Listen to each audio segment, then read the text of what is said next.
Now, before I start the video, I just wanted to take a minute to apologize for, not getting this out on Friday like, I fucking should have. I was supposed to record Thursday night, but I didn't because, I was still feeling the effects from first day of school, which would take the fucking motivation out of anybody. But you're gonna get it now, you're gonna get it here. So, without further ado, let's get right into the video. Bonjour, mes amis. Je suis le Léger Canadien, and welcome to the Pictures Chatter. 2 days late. Yes, I know. I made an oopsie whoopsie, and this is what happened. Well, you know why. You know why already. I'll go back to the Pictures Chatter where it's time to talk some fucking baseball. So let's fucking go. So, we have a couple of big extensions to go over. Starting with Julio Rodriguez and the Seattle Mariners. It is being reported that the deal is a 12-year extension worth $210 million, but with incentives, this could rise to $470 million. Obviously, with club options for I think a couple years after that, but Santa motherfucking Ria. Okay, he's a good pitcher. Don't get me fucking wrong. He is an outstanding pitcher. But holy fuck. You talk about someone getting a fucking payday. Not that cheap bullshit you do on you get on MLB The Show. You're talking cold, hard, fucking cash. Just right off the bat. But god damn, he got it, and he fucking deserves it. But there's nothing negative that you could say. There's nothing negative you could say about it. Speaking of people that you can't say negative things about when it comes to extensions, Tyler Glasnow and the Tampa Bay Rays. He got it's a 2-year extension worth pretty much 30.4 million, and he will earn 5.35 million in the first year of that extension and 25 million next year. And obviously, this deal will include significant bonuses based on Cy Young finishes. Again, another elite pitcher that needed to get paid and damn well did. So money is being tossed around, but for good players though. And going back to the Julio Rodriguez extension for a moment, that deal has a full no trade clause. So he is essentially a Mariner for life. Santa Maria, that is really good for them. Moving on, Kim, I can't, I never know how to say the last name, so no, I don't know how to say it. Kim and G, that's all I'm gonna say for now. I know I'm gonna offend people with that. I'm sorry, but actually, GMKN, we'll just go by initials, announced that Jesus Aguilar has been designated for assignment. And this is coming from the Marlins. Why? Wasn't he good, or did he just drop off the face of the fucking earth? Wow. I don't know. That just says that your player's kind of shit.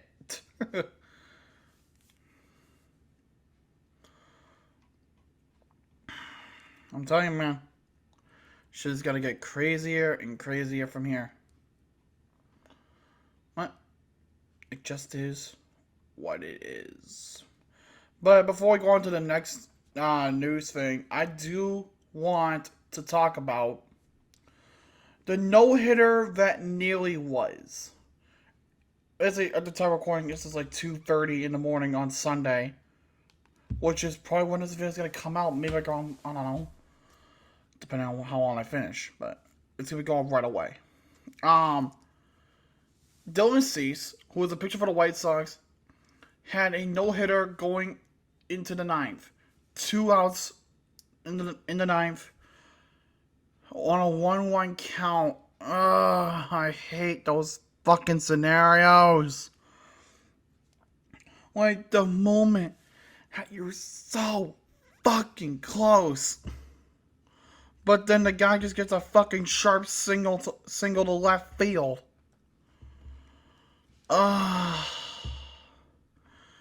Albeit he won the game, but it's not.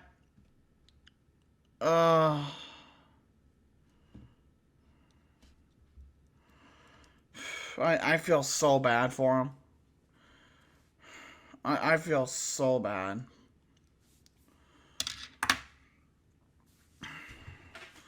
Now, moving on to something kind of major. I was going to read the statement, and you can take from the article what you will. The Major League Baseball Players Association, or MLBPA, has launched a campaign to unionize minor league players across the country. The historic effort kicked off Sunday night after receiving overwhelming support from the MLBPA's executive board.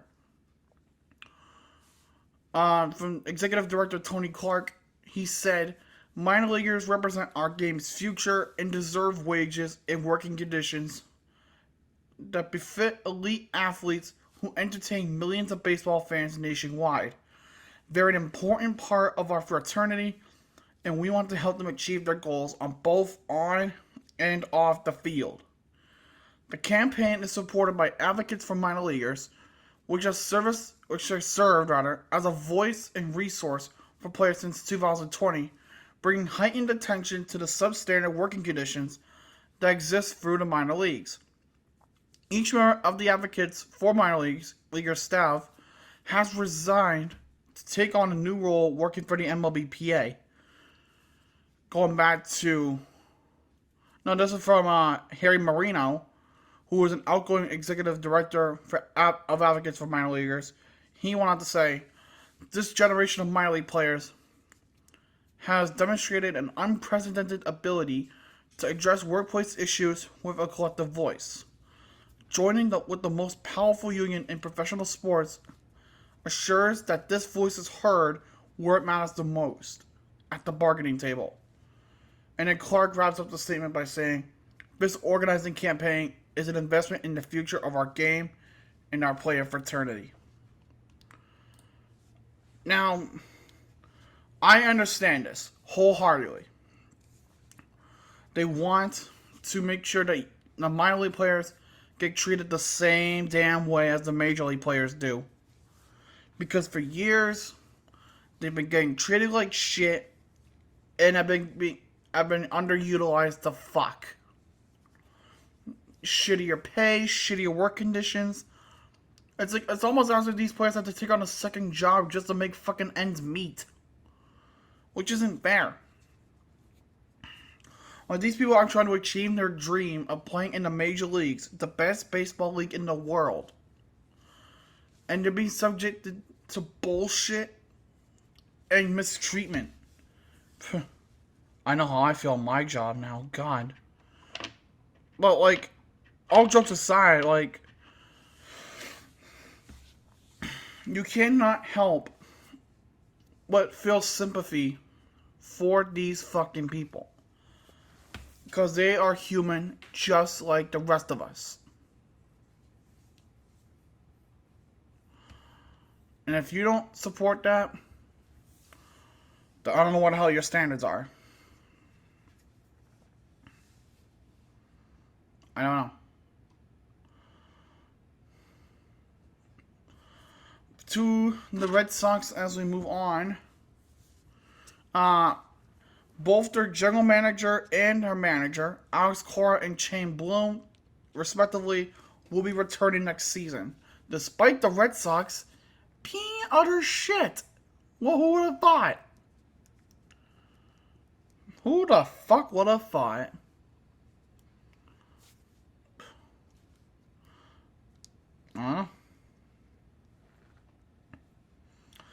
But speaking of managers, I guess, the Diamondbacks announced that they have exercised their 2023 option on manager Torey Lovullo. Given how the team has played as of late, hardly seems as a surprise. Coming from Zach Buchanan. Obviously, the Diamondbacks are still not good, not yet. But if they can manage their players a little better and they can get a couple more guys to, bolster that roster, I think they can be a wild card team. Maybe not next year, but maybe in 2 to 3 years. But it all depends on player management. All depends on who you bring in and how you make an impact on the team. Because otherwise, it's just going to be a fucking flop. And some cool news, as reported by Dennis Lin, the Padres and the Giants will play a 2-game series next April, on April 29th and April 30th, at Estadio Alfredo Harpelu in Mexico City. These will be the first ever Major League regular season games in Mexico City as well.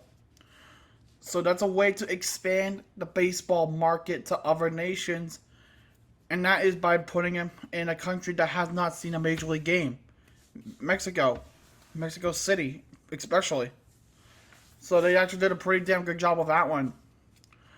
I'm actually excited to see how that one will work out. It's like, what's it called? If the Tokyo series could do wonders for the MLB, why can't Mexico City? Seriously, why can't Mexico City? If they have the tools for it, and if they have the resources for it, they could definitely make it work.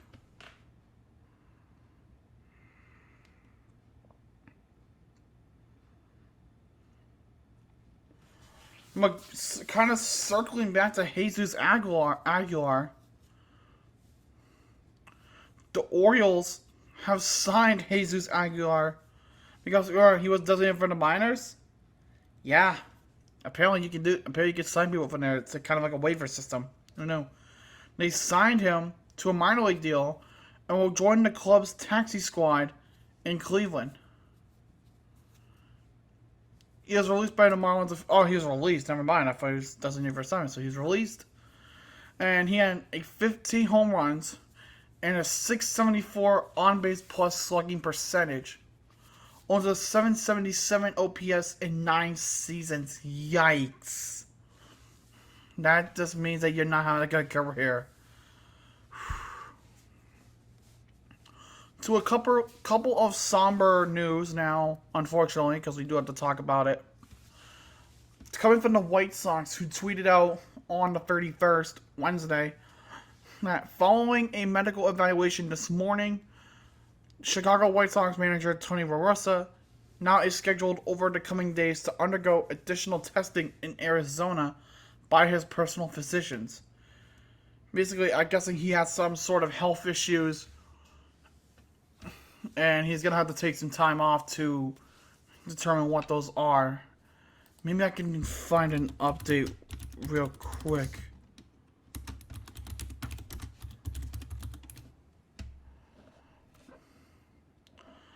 And it doesn't look like...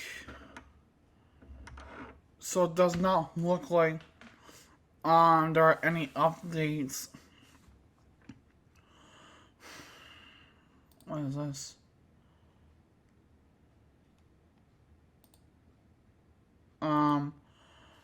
Also, heart specialist. Oh boy, this is something. Oh no. That isn't good. That is not good. Goodness gracious. But get better, Tony La Russa. I mean, shit.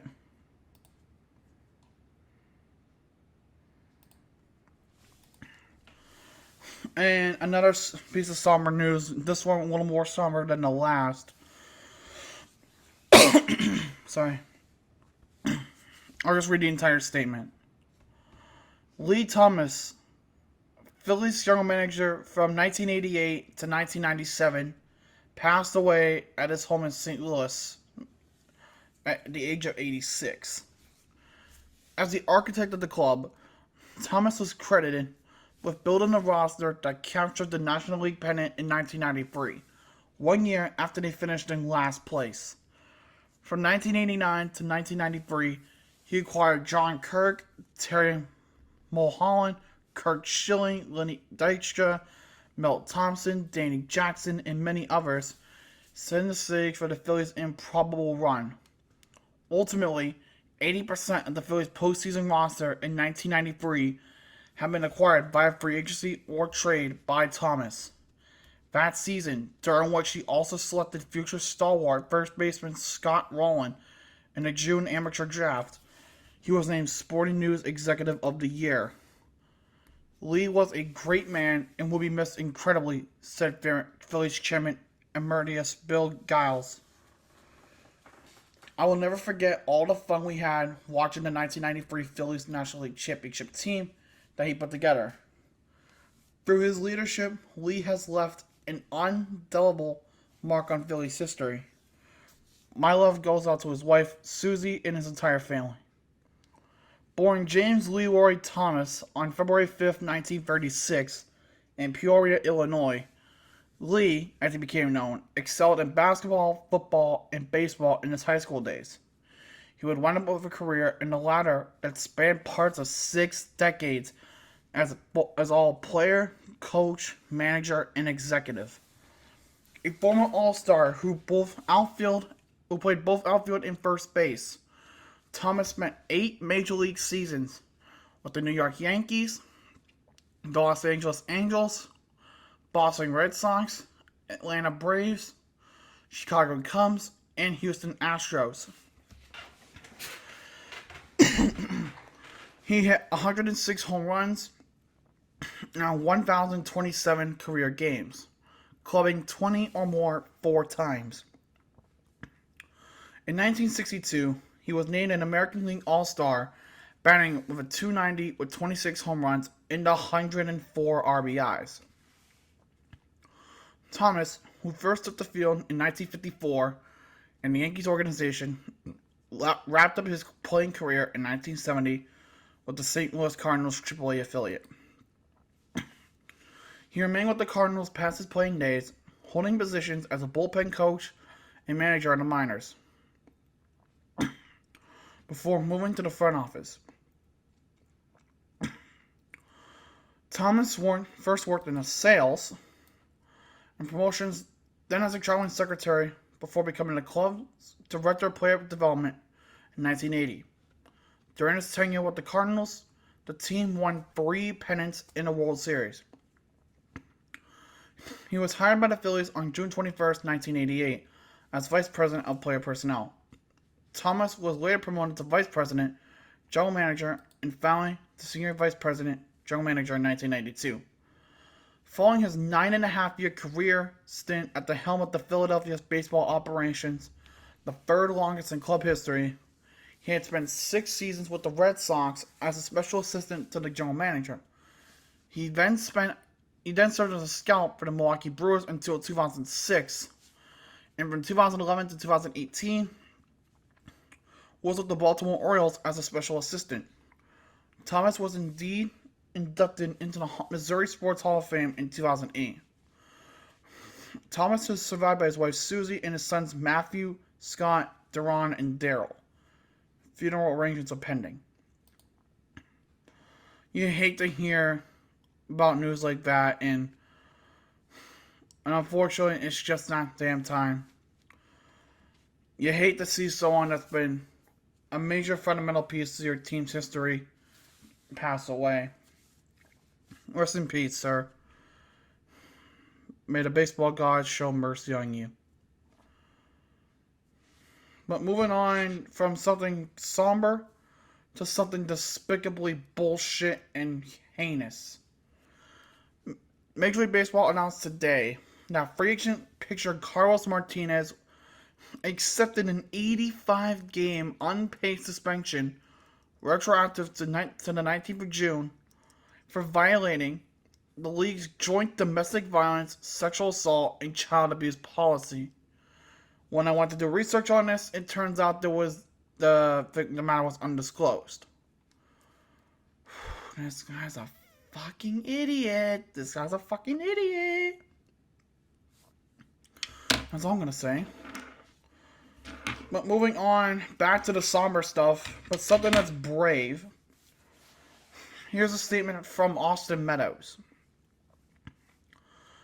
This season has been an unfortunate struggle with a series of injuries and illness, from dealing with vertigo early on, then COVID, to bilateral tendonitis in my Achilles, and then having to go through the rehab process each time. What I have told very few people is that I also have been struggling with my mental health in a way that has extended my time away from the game that I love so much.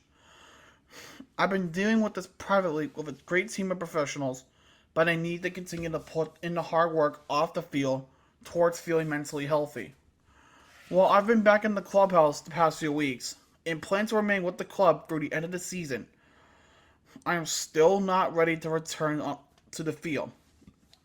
I am so grateful for my family, my teammates, and the entire Tigers organization for supporting me through this. I can't do this alone, and I hope in sharing my experience, I can touch at least one person who might be going through their own struggles, and encourage them to reach out to someone for help. Meadows, I know you're never going to watch this, but we respect the hell out of you, and we wish you nothing but the best, and we hope to God that you kick mental health's ass. Because that is what you deserve. You deserve to kick its ass once and for fucking all. But to wrap up the video, like we did last week, it's time to look over the wild card picture. So here we go. Still the number one seed in the American League, we got the Houston Astros at 85-48. The second seed being the New York Yankees at 79-54. In third, we have the Cleveland Guardians at 68-63.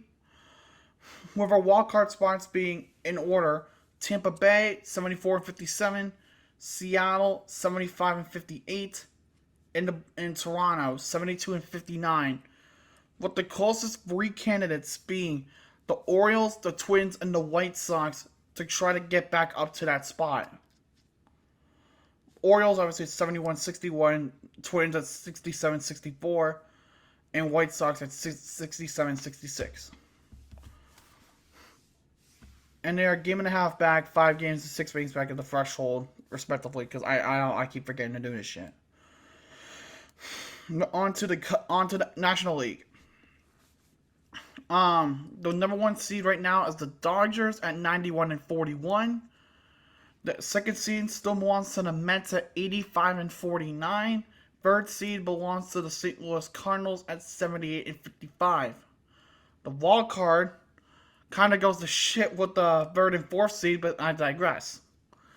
The number one seed in the wild card goes to the Braves, 83-51. The defending champs at 9.5 games above the threshold. In the second wild card slot, we have the Padres, 74-60, a half a game above that threshold. And finally, the Phillies at the third wild card spot at 73-60. They are the threshold. And the only legitimate contender for that wild card spot at this point is looking like the Milwaukee Brewers. That's 70-62, and they're 2.5 games behind the threshold. Remember, at this point in time, shit is picking up, and it's picking up fast. So it is still anyone's game as to where each play goes. But that will do it for this week. I hope you guys did enjoy. If you did, leave a like. Comment down below what you guys want to see next. If you have not done so already, subscribe and join the larger nation. And as always, je suis le logique canadien. Bon nuit et au revoir.